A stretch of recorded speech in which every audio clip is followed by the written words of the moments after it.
Watching News at Prime, let's bring you this now. The MK party has slammed the trial against former President Jacob Zuma's daughter, Duduzile Zuma-Sambudla. This is over her alleged role in the July 2021 unrest. It claims that state power is being abused to persecute the Zuma family for the deadly violence which gripped parts of Gauteng and KwaZulu-Natal.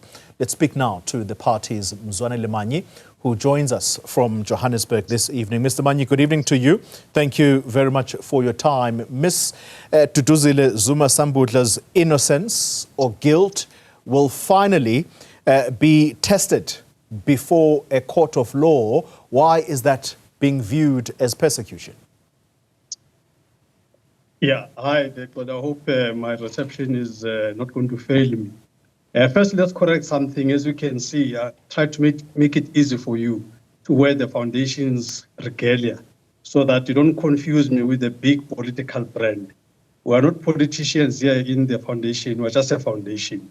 So the statement that you are responding to now is a statement issued by the foundation, not by the party. The party will issue its own statement, just so it's clear. Understood. Right. Now, I think, as you can see in the statement, we're arguing that this is a continued persecution of not only President Zuma, but his family as a whole. Now, you can see that the state power is being used to weaken President Zuma in the main through his children. It's a very cruel approach that they're using. I mean, any 83-year-old with a daughter at the age of Duduzile, if you touch Duduzile, you are actually dealing with President Zuma indirectly. This is how cruel the state is. In fact, it's not the first time that they are attempting to weaken President Zuma through his children. The first one is Duduzile. The poor young man arriving at the airport, they make a drama and they lock him up, they chain him, they do all kinds of funny things, they load him in a van, and all of that is not just asking him to present himself in court. They do that to humiliate him, and then they come up with all kinds of state capture charges. And then when that did not stick, then they try to use an accident that he had where there was an unfortunate fatality. Then they try and make that a homicide. How cruel can this state get? And now that Duduzile went through that because the lies are generally having short legs. They were not able to sustain those nonsensical charges. Now they go and shift to Duduzile, the pillar of President Zuma. People will know that Duduzile is the backhand of President Zuma. Wherever President Zuma is, you will find Duduzile. Now they have decided to destroy that pillar of strength of President Zuma, just to show how cruel these people are. The only crime that Duduzile is accused of is actually bizarre, because all she did is just to play around in a cell phone and keep saying, we see you, and all of that. And all of a sudden, they're saying this is incitement. Yet even that we see you in response to something that has already happened. You know, some explosion, whatever has happened somewhere. And this young lady just says, we see you. And that is now inciting violence. I mean, it's so bizarre. I mean, even if you were to look at the profile of the people that were looting, these were mainly poor people of this country. Now, basically, the state is saying every one of those people had a smartphone. The state is saying these people that didn't even know where the next minute is going to come from actually had data. Even further, they are actually saying they were on Twitter. Imagine. Can you imagine anybody coming from an informal settlement with trying not even knowing when the next minute is going to come from? All of a sudden is on Twitter, is on a smartphone, and even more, they now follow Duduzile. And then as a result of saying, we see you, that should somehow get them to go and loot. I mean, how bizarre. That is quite absurd, actually, that the state is so desperate in its cruelty. Mr. Manyi, just for factual purposes, yes. You've brought into the conversation. Are you insinuating that what I'm saying is not factual? No, I'm not, but I'm adding. I'm adding in reference to Mr. Duduzile Zuma, because when you place him as a victim, let's not forget that in that Yeah. accident, there is a family that lost a woman. And so we, Yeah. as you perhaps point out that he is being persecuted, let's remember that there ultimately was a victim for a family that lost a soul. No, but you see, I think No, we no, must- no, no, no, I think no, maybe no, we must- no, no. No, Paulie, Yes. Don't try and don't No, try but and you be brought smart here you on brought something that's not Duduzile. there. No, you brought Of course. Duduzile into the equation. And So I don't I need apologize for for South that. Africans. Yeah, but South Africans must be given the fuller picture. That's all I'm saying. That's all I'm doing. What here. is your understanding of the word accident? What is your understanding of the word accident? How do we go from accident to culpable homicide? Mr. Manyi? How do we do that? Mr. Manyi, the conversation Yes. is about Duduzile Zuma-Sambudla. So And the- explain to us. So explain It's to us. about the persecution of the Zuma family. So The explain to us. discussion is about the persecution of the Zuma family. All right. Yes. So explain to us then, what did she mean when she Yes. says, "We see you," and who was the message directed at? For what purposes? This is what Duduzile can explain. I mean, it's almost like, I mean, she's just responding, just like in all Twitter. When you retweet, who are you retweeting to? Who are you addressing your retweet to when you retweet? Who are you saying must now read this? This is just a general discussion with South Africans. That's all. Just a general discussion. We see you. How can we see you become a crime? I mean, if you go to the Criminal Procedure Act, will you find anything that says we see you is categorized as a crime? I mean, I mean, what is the cause and effect relationship here? How do we go from we see you to somebody leaving his house or a house and going to the store and loot? What's the connection there? You tell me, God, what's the connection there? From we see you All right. to you leaving your house. Somebody said we see you. Because of that, then you leave your house, you go and loot.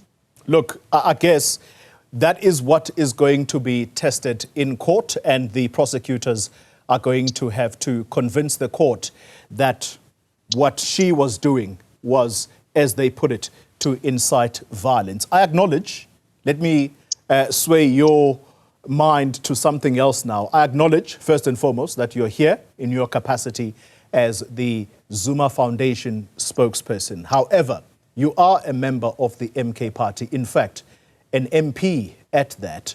Is there a crisis with the caucus of this party in Parliament? Is it imploding? The name of the guy is Ndlela. We are very clear about who does what. He doesn't speak on foundation. I don't speak on the party. So if you want to know that, don't ambush me. Just call Nhlamulo. He's available even as we speak. We can get him for 8 o'clock bulletin. He will deal with that. Mr. Manyi, But I can tell you there's no implosion. But he can deal with that. Yes. you are part of that caucus. Are you at least concerned? Yes. Unapologetically so, yes. What concerns you most? Yes. And you can, as you can see, the caucus. I beg your pardon? What concerns you most about what's happening to the MK party in Parliament? No, as I said, Nhlamulo is going to deal with that. But in a nutshell, MK Party is a growing organization. We're growing in leaps and bounds as the party. The party is doing well. But it's self-destructing. Very well accepted on the ground. No, what is self-destructing? I mean, even if you can go into the various sessions that the parliament holds, you'll find that MK Party is permanently where it should be. When it's a plenary, all members of the party are there. When it's committees, all committee members are there. There is no one chairperson of any committee. There is not a speaker that can complain about the attendance of MK Party members. That's not a sign of an imploding party. It's a very strong party. The only issue with the MK Party is that because it is an incoming government, it is actually facing opposition from all quarters. People are not ready for an MK Party government. In fact, not people. All the current establishment is not ready for that. But people on the ground want nothing else but the MK Party. They've tried the ANC for the past 30 years, and it has not been doing very well. People want MK Party to rule. So all kinds of infiltration, all kinds of negative narratives that are being tried are all kinds of ploys to try and discredit the MK party. Otherwise, the party at a substantive level is doing extremely well. That's a very interesting comment from you when you say, because this party is a government in waiting, so it's facing infiltration from all angles. Is that even from within? And Yeah. where do you place Dr. Hlophe in that equation? No. You don't speak. I mean, Toli, I mean, you went to private school. How do you have infiltration from within? Infiltration comes from outside. It's people that are, there's all kinds of things that come from outside to try and confuse the agenda inside. That is what is happening. But they find a very firm party. This is why all of these things, they keep happening. But the business of MK party in parliament is sound, is solid. MK party is doing very well. You know? Okay. I mean, as we speak right now, Cody, just so you know, MK party is busy introducing a Section 25 bill to amend the constitution to repeal the entirety of Section 25. We're busy with that. Okay. Because what we say is we want to achieve the expropriation without compensation. MK party is doing that. You know? All right. On the other hand, there's another private member's bill to repeal Section 235 of the self-determination to ensure that you don't have anything in the constitution that creates confusion for the establishment of your Oranias or your Clanfontein and all of that. So MK party is on its mandate. We are very firm as an organization in parliament. We are very strong. We are doing very well. And this is why we are a threat to the establishment, because people want to continue with their neoliberal policies, and MK party is against those policies. And therefore, all those that benefit from those neoliberal policies, they are busy trying to distract MK party. But we are firm, we are undeterred as a party, and we are doing very well. Is Dr. Hlophe still a member of the party? Of course. A member in good standing? Of course. Dr. Hlophe is a member of the party in good standing. What? I mean, I don't know what kind of question is this. He is a member in good standing. Who has told you anything different? Okay. All right. I'll take your word for it. I can't challenge you with any information at my disposal, but there were some suggestions that if he is going to be told to stand down as leader of the caucus in parliament, then he might as well be taken off the party completely. Were those just rumors? Yeah, I think those are all the things that we can deal with Nhlamulo Ndlela, our very capable national spokesperson. For now, the foundation must not be distracted in its communication. The foundation is saying we are taking a dim view of the weaponization of the state apparatus to persecute President Zuma and his family. And we are saying the state is very cruel that they have now gone to his children to make sure that they weaken President Zuma psychologically as well. So we're saying it's a very cruel thing by the state, and we're calling on them to stop, because there is enough happening with the drug cartels in this country. There is enough happening with criminality in this country. They cannot spend time with a young person like that and trying to weaponize and criminalize a simple thing of "we see you." All of a sudden that has become crime. It must be embarrassing even for those prosecutors to be trying to make a case out of such a nonsensical thing. All right. Mr. Manyi, I thank you very much, and in particular for engaging me or indulging me in the party's issues in Parliament. I really do thank you for your time. Mzwanele Manyi, the spokesperson of the Jacob Zuma Foundation. All right, Gwena is standing by with the final look at your sports next.